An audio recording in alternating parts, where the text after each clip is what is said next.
So the question was, what's kind of my view on civic hackathons, like random hacks of kindness, space apps? I actually kind of see those as another fork of the hackathon concept, right?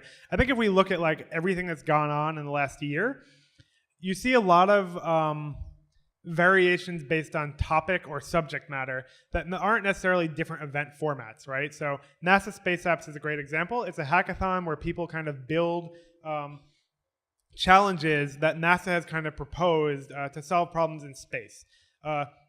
Civic hackathons are very similar, right? Oftentimes it's governments kind of looking for people to help with their ideas. I think that the danger with those types of events, as valuable as they are, is twofold. So one of the dangers is that it's very difficult to develop continuity. Like when the event ends, a lot of these organizations, these nonprofits, are left with hacks. You know, these aren't production-ready applications for the most part, and it's difficult for them to kind of establish a system to keep working on them. And the second danger is that in many times they're focused on serving the organization rather than the developers. And while I can kind of sympathize with the idea that we should be helping these groups that are doing good in the world, I think that they, as organizers, can kind of approach that in maybe more open ways. Yeah. So the question was,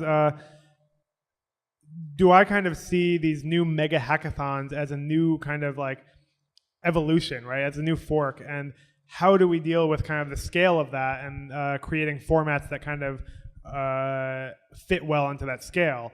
I think that like your example of doing kind of science fairs instead of demos is a really kind of good one because it represents how we scale demos. But my kind of personal opinion is that the standard hackathon format doesn't actually have the longest staying power.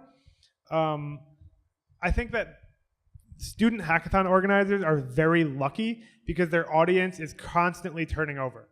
Right? Like you always have new freshmen coming in, you always have new people coming to these events. But if you look at kind of like professional hackathons, if you want to call them that, a lot of times it'll be the same groups every time and they get stale.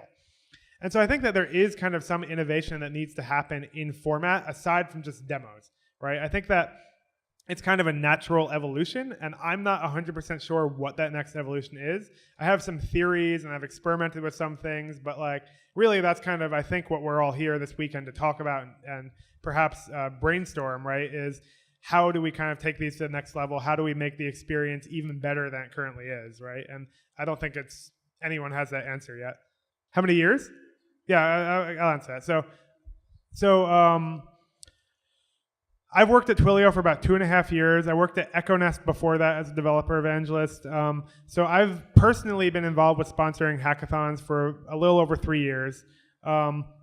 Twilio has kind of been involved in sponsoring a lot of these events for about 5 or 6 years. And certainly like there were other sponsors and other startups that have been involved before that. But personally, I've been involved for about 3 years. So what surprised me about sponsoring hackathons? I think we'll take one more question after this. Oh, there's the last question. Okay. So what surprised me about sponsoring hackathons? A lot of things, but I think most importantly is that no one is coming to these hackathons for the sponsors.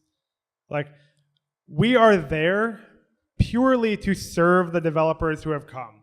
And if we can't provide value to them, we probably shouldn't be there.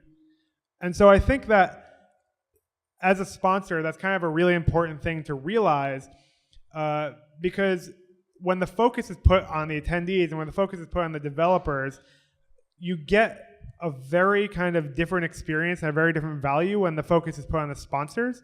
And as sponsors, we have to be very careful to kind of get value from the events, but also provide as much or more value than we're getting. And I'm sure there's going to be a lot of other really smart people talking about how to work with sponsors, how to sponsor events later. But for me, right, no one's there to see me. They're there to hack with their peers, and I'm there to help them. So that's that. Thank you, everyone. I'll be around all day if you want to chat more about this, but thank you.